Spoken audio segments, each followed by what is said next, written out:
Ladies and gentlemen, good afternoon, good morning, depending on the time while watching me.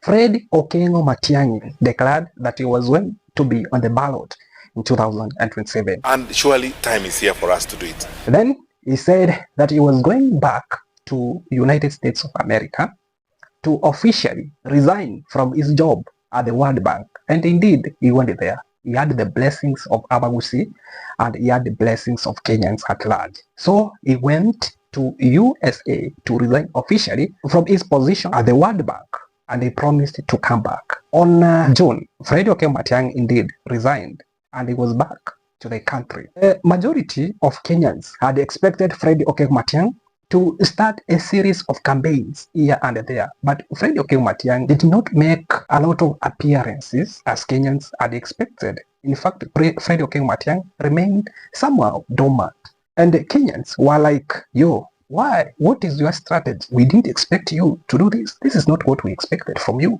At least you should be somewhere every weekend attacking William Ruto, right, left, in the center. Are you a coward? In fact, the majority thought that Fred Matiang'i was a coward. But of the recent past, Matiang'i is shocking us. Matiang'i is shocking Kenyans with his political moves. The way he is moving across the country, making new friends. In fact, last week, part 1, Matiang'i made a successful rally at Meru, Timau, in Meru County with Peter Munya.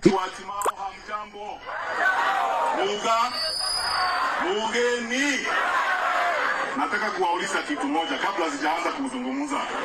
Najua watu wanafikiri sisi ndio tunatembea Kenya tukiongea mambo ya one term. Mimi nataka kujua kama hapa mko namna gani.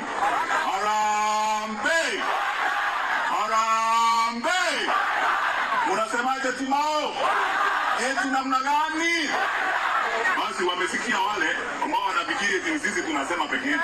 Peter Munya is a party leader of PNU. I think association of Peter Munya with Fred Matiang'i is going to change politics of this nation. Amekuja kwa mwaliko wetu wa chama chetu cha PNU. Unataka sisi kama PNU tufanye kazi na bwana Matiang'i? Unajua anagombea kiti ile kubwa ya Kenya, akuwe president wa 6 wa Kenya.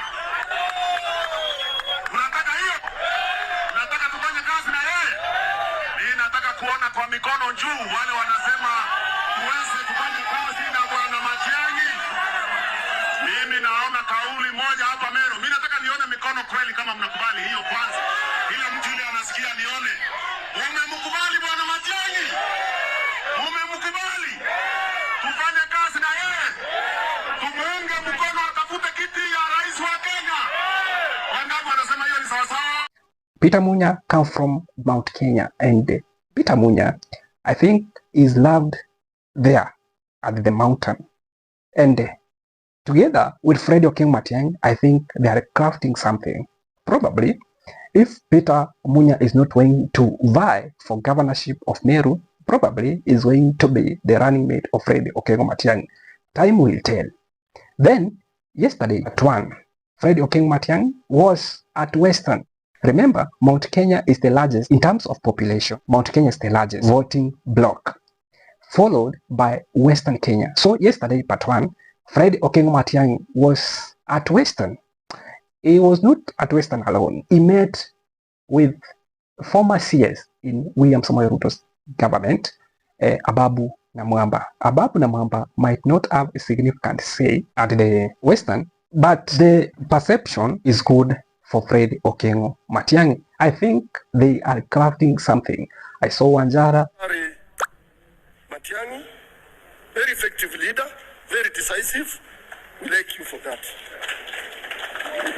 And always truthful. And I saw Governor Otuma there.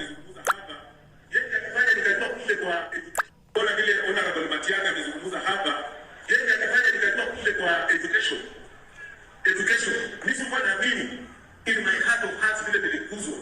Sio najua mzazi anaweza kaa chini na mtoto yake na kumwingia mtihani.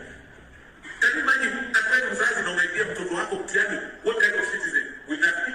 So wakati ile ulienda reform kwa education, to me it was a shock. Because kwa mind yangu sikuwa naamini ati mzazi anaweza keti chini na mtoto yake kumwingia mtihani. But imagine when you expose that thing They all praised Fred Matiang'i, and it looked like they are endorsing Fred Matiang'i. So Fred, as I said, we got a long way. Through the study program and trainers, you helped to strengthen the institutional capacity of Parliament. And when you became a cabinet secretary in the Jubilee administration, in the Republic of Tanzania, you were at ICT, where you did a remarkable job. I remember when you said, if we do not migrate to the digital space, then all TV will be switched off. You're the man who migrated us from analog to digital. You went to the Ministry of Education, and again you instituted phenomenal reforms there.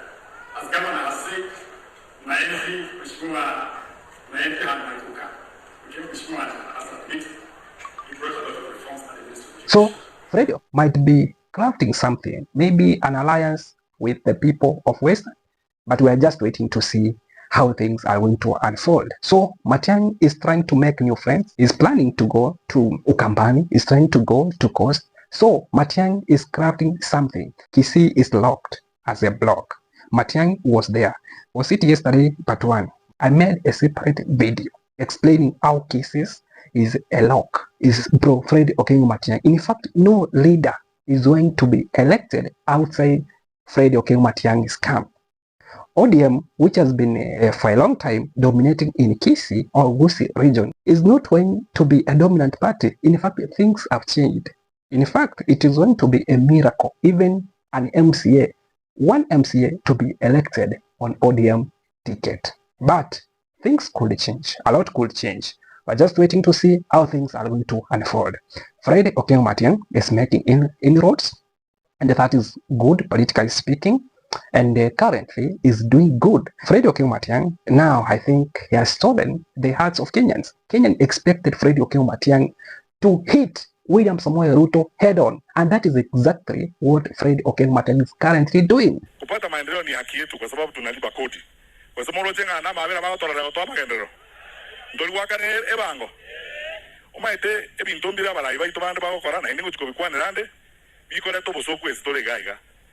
Serikali yego chorwe kolega asiesa abantu ikoto chora serikali yakore mirimo eto security yakora magendero na ende bagwa kero moshara kero mutingi kori yabaro moshara nkibara cheko yero la ganga bakorera magendero ikate gasine ribo gante kokora lakini yo bogambi ubobono saa hii tukiongea hapa capitation haijaingia kwa shule sababu mnajua mimi nilikuwa katika wizara ya elimu na ninaongea na walimu wakati wote. Leo asubuhi nimesema wakati tulikuwa katika mazishi mengine kule nimeongea na karibu 5 principals leo asubuhi hawajapata capitation kwa shule. Tumepeleka watoto shule, hatujapeleka pesa huko. How do we expect the principals to feed and keep those children in schools? Na sasa tukiangalia magazeti, tunaambiwa tumepora 24 billion kwa SHA, tumepora sijui bilioni ngapi. Siku nyingine nimeona ripoti ya e-citizen, kazi yetu ni kana kwamba kazi ya uongozi sasa badala ya kufanya maendeleo, kazi ya uongozi ni kupora nchi. Sasa wewe uingie huko, is like Kenya was invaded by a brand of looters in 2022. Yao kazi yao ni kuiba tu, kuiba hii, kesho naamuka hii imeibwa, hii imeuzwa. Ile ambayo imeibwa wanasema tunaiba hii, ile ambayo hawajaiba wanauza.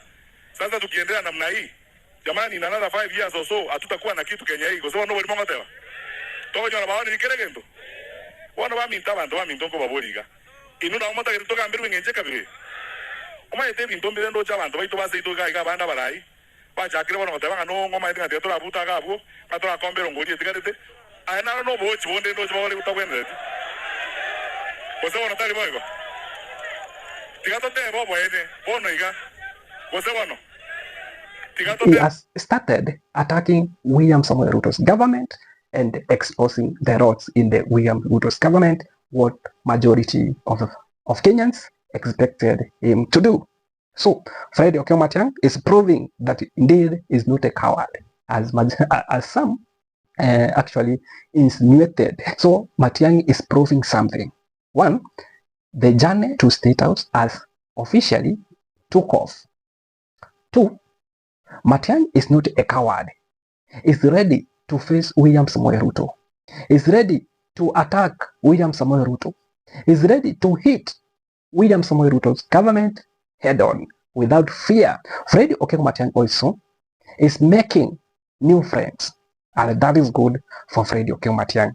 Now, you know Fred Matiang'i's track record. The guy is not new to Kenyans. In fact, the guy is a worker, and in every slight opportunity he gets, he is able to remind Kenyans.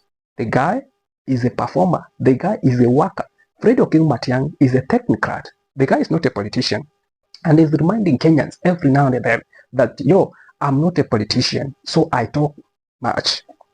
My main thing is work, performance. And he has something to prove. The guy, when he was in the Ministry of Communication, the Ministry of ICT, the guy brought reforms in that ministry. The guy, that's why we are enjoying digital, courtesy of Fred Matiang'i. Fred Matiang'i led the whole process of migration from analog to digital. That is how we are enjoying digital world, courtesy of Fred Matiang'i. When Fred Matiang'i was in the Ministry of Education, the guy brought the reforms in the ministry. In fact, the candidates who did exam in Matiang'i's era, I'm one of them anyway. In the Ministry of Interior, Matiang'i tried to eliminate ukora na mambo mingi kabisa. He brought also reforms in that Ministry of Interior. That is why he was named as a super cabinet secretary. So Fred Matiang'i is a performer. Fred Matiang'i's credibility is unquestionable. We're just waiting to see